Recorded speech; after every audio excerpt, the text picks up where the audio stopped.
Hola, hola, mucho gusto. Mi nombre es Luzmedia Andrade Calderón, estudiante del curso de Ecofisiología en la Universidad Nacional Abierta y a Distancia.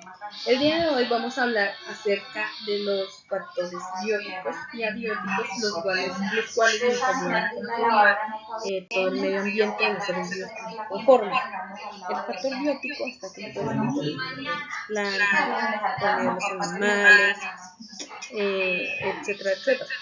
Y también el factor abiótico, el cual está conformado ya sea por los componentes químicos que nos ayudan a poder surgir el factor abiótico, los cuales son el pH, la humedad, la conductividad eléctrica, su porosidad, todos estos factores químicos, los cuales, pues como lo dice su misma palabra, son abióticos, que no tienen vida.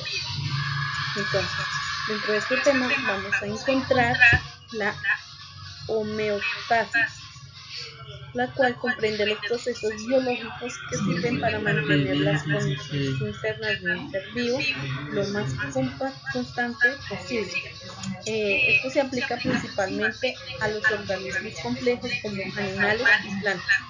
Estos compuestos por gran cantidad de términos con diferentes funciones que tienen que actuar de una forma integrada para su supervivencia.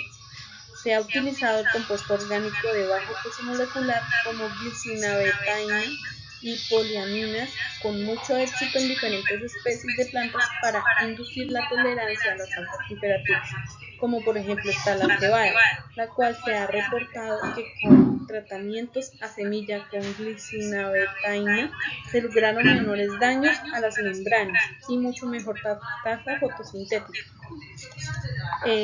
También mejora el potencial hídrico de la planta y ayuda a la mayor acumulación de materia seca. Por lo tanto, en las condiciones de estrés térmico juega un papel fundamental para mitigar los efectos adversos, pues desempeña un papel importante al sustentar la actividad antioxidante en la planta. Existen los mecanismos fisiológicos, morfológicos y bioquímicos mediante los cuales las plantas pueden lidiar con situaciones de estrés por altas temperaturas. La acumulación de osmolitos compatibles, es decir, la retención del agua, la regulación estomática y la mayor tasa fotosintética son mecanismos fisiológicos que la planta ejerce ante esta situación. Morfológicamente, las plantas pueden lidiar con el estrés mediante la reducción del tamaño de las células, los cierres de los estomas, el aumento de la densidad de los estomas y tricomas y mayores vasos del xilema. El mecanismo bioquímico consiste en un aumento de proteínas relacionadas con actividades antioxidantes en las células de las plantas. Así como les comentaban, entre esto y muchos otros factores a los que las plantas deben adaptarse en sus distintos entornos.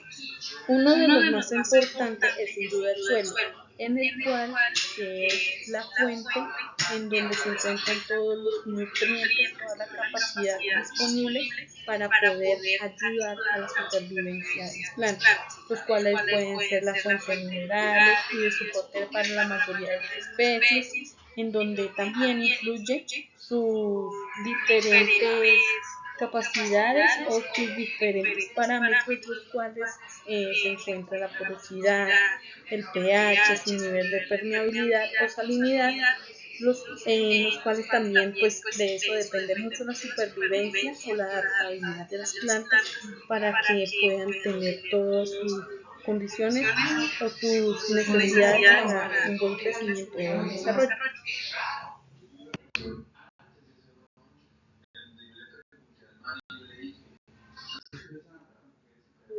Bueno, como lo nombraba anteriormente, en el factor abiótico podemos encontrar diferentes plantas que se pueden acoplar a las diferentes condiciones en diferentes lugares donde se pueda sobrevivir. Dependiendo de sus características, asimismo, ellas logran como la supervivencia, por medio de las cuales podemos encontrar las plantas calcícolas, que son aquellas que crecen en suelos alcalinos con un pH por debajo de 7. Sus adaptaciones se encaminan a conseguir captar el hierro en el entorno en el que se encuentran. Es necesario el cual es necesario para la síntesis de la clorofila. En el otro extremo están las plantas silicícolas, que viven en los suelos ácidos con un pH por encima de 7. En este tipo de suelo tienden a ser de tipo arenoso, los cuales resultan ser pobres en nutrientes.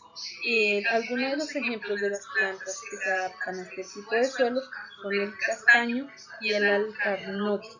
También tenemos las plantas halófilas, que crecen en suelos con alta salinidad, las cuales dificultan la captación del agua. Además, también están las plantas gipsícolas, que viven en tierras de alto contenido de yeso. Las plantas nitrófilas, que se desarrollan en suelos con exceso de nutrientes, que intoxicarían a especies sin adaptar. En este ámbito se podrían englobar además las adaptaciones de las plantas acuáticas, que crecen flotando sobre el agua o sumergidas. Estas plantas no necesitan de desarrollar sistemas complejos de captación o almacenamiento de agua, pero a cambio tienen que adaptarse para lograr que sus flores se mantengan por encima del agua para facilitar la polinización. No lo están haciendo. Tal vez hablando con memoria, Bueno, teniendo en cuenta los diferentes tipos de factores que hay, las diferentes formas, las diferentes plantas, hay que tener en cuenta también toda su naturalidad, todo el parámetro que requiere para poder tener su supervivencia y cómo hace para poder defenderse ante un factor que venga a poder afectarnos, en las cuales vamos a hablar acerca de este tipo que podemos diferenciar aquí en la gráfica, la cual puede ser la muy llamada comúnmente hojas de la dormilona. La cantidad de la luz disponible es otro factor vital para las plantas, ya que sin ella no pueden realizar la fotosíntesis y elaborar sus nutrientes necesarios. Las plantas heliófilas son aquellas que necesitan un gran aporte lumínico para desarrollarse, mientras que las plantas hestiófilas prosperan en condiciones de sombra o sin sombra. Las primeras reducen su número de estomas para perder menos agua al realizar la transpiración en entornos de gran espesura de vegetación, como las junglas tropicales, que se dan, las cuales es muy grande la vegetación, los cuales las plantas no puedan captar directamente o gran cantidad de calor.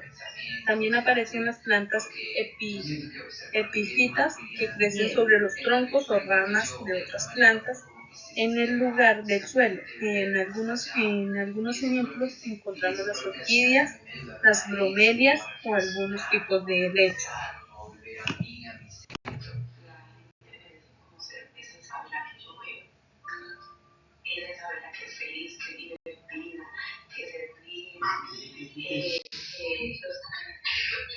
Las plantas parecen organismos estáticos, pero se mueven, ya que responden a estímulos externos. Algunas plantas responden a roces para cerrar sus hojas, otras a la luz del día para abrir o cerrar sus flores, pero el girasol, que sigue el camino del sol en el día mientras crece. ¿Has escuchado la expresión pareces planta en maceta? Para hacer alusión de que algunas personas no se mueven. Claro, porque las plantas se consideran organismos estáticos.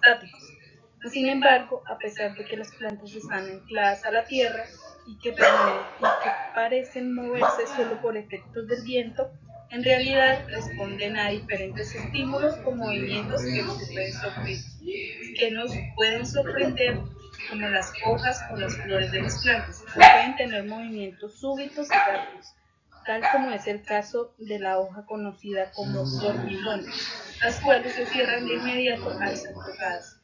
aunque sea ligeramente. Esta respuesta podría parecer extraordinaria, pero en realidad es un método de defensa contra los herbívoros. Otro caso ocurre con el rápido movimiento que hace la planta carnívora Venus atrapamoscas cuando apenas hace contacto con los insectos en sus hojas. Gracias a este movimiento atrapa insectos para obtener los nutrientes que necesita.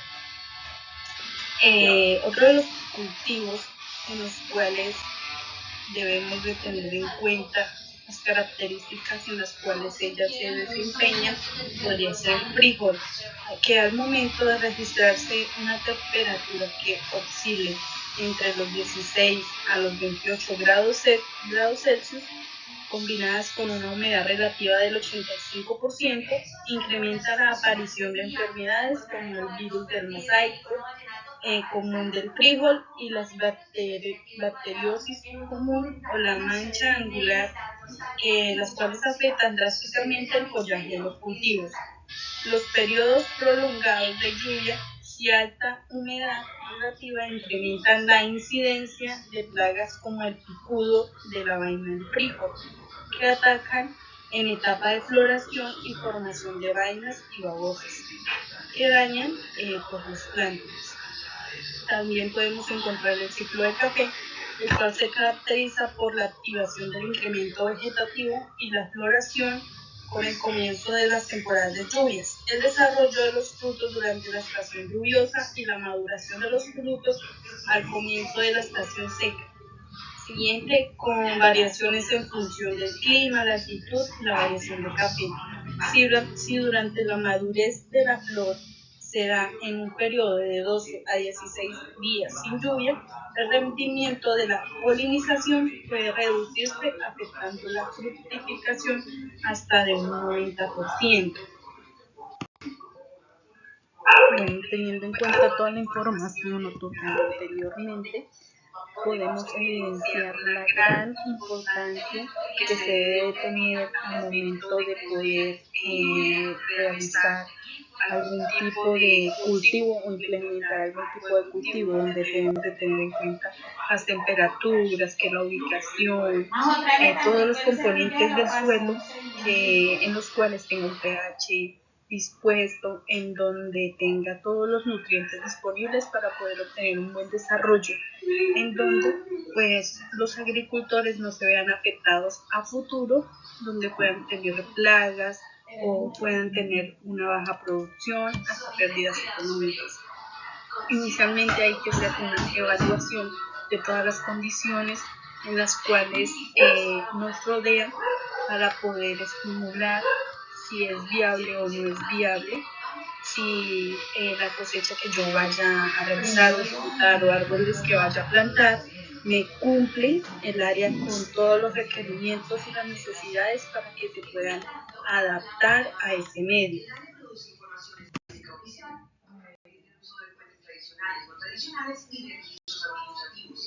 Esta información permite visibilizar las necesidades con enfoque diferente.